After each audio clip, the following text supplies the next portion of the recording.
What's up, guys? It's Niko here, and I'm bringing you another Doctor Who review, this time for Series 9, Episode 6, titled The Woman Who Lived. The continuation of last week's first parter called The Girl Who Died.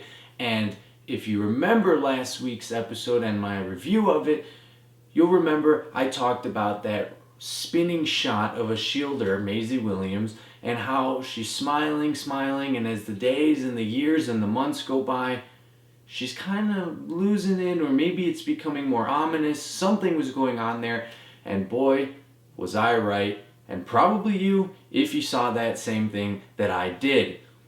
What a great finisher to another great two-parter. I'm pleased to say that this series of 3 two-parters so far have just been getting better and better. I'm enjoying them immensely. I'm enjoying the humor. I'm enjoying the new tone. I'm enjoying everything about them. This one was no exception. Okay, this one was about another small scale thing, which I really like. It's not about the whole world. It's actually one of the smallest scale stories that have happened, I think, in Doctor Who in a long time. It's about the Doctor and one other person. And that's a shielder, or as she likes to be called now, Me, or Madam Me, or the Nightmare. But anyway, it's just about the two of them. After he saves her life, she lives on, and as her loved ones die, as everyone she knows dies, as she has to fake her death and is constantly, has to explain or run away because she doesn't age and the people around her do, understandably, she becomes a little jaded. Okay? I think that's something that the best of us would do. The Doctor doesn't, but he comes from a race of people who are just like him. And honestly, he can change his age whenever he regenerates, so it's probably not really the same thing.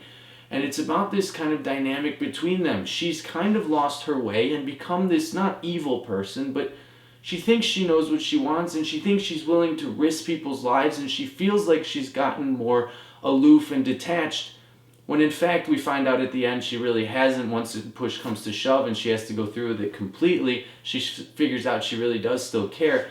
But that's the thing, is the Doctor finds out that, man, what did I do? Was this the right move, saving this girl? Of course the responsibility's not all on him, because, like he said in the episode, I just wanted to save you. I didn't know your heart would turn to bronze or something or other. I don't remember.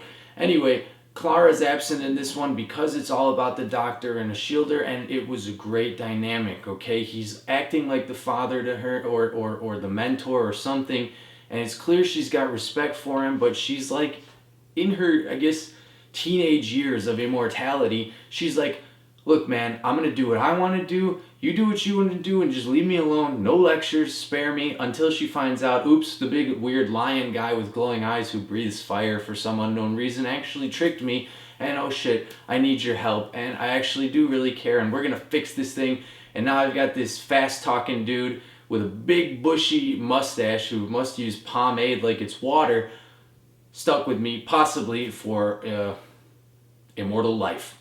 And I really like that. I really like the dynamic. It's some heavy themes again, but in the, how would we say, the scope of sci-fi, which is what good sci-fi really does. Even though Doctor Who's kind of fallen into the fantasy realm a few times, this series is dealing with some interesting questions, and I really like that. So chalk this one up to another great episode.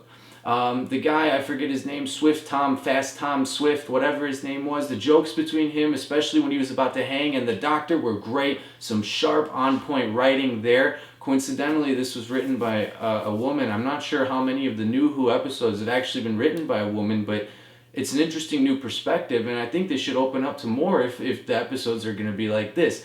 So, rating, you know what? I'd have to give this one a 10 out of 10 because, like I said, it's only getting better, and I'm excited to see where this goes. They've introduced a shielder now as this immortal woman, or Me as she's called, and we're not entirely convinced that she's going to be good. She's doing that creepy photobomb at the end with Clara, and I mean, it's a little bit ominous, and the Doctor's a little worried, and Clara's like, I'm going to stick around, but we know the rumors are that she's leaving. Is she going to die?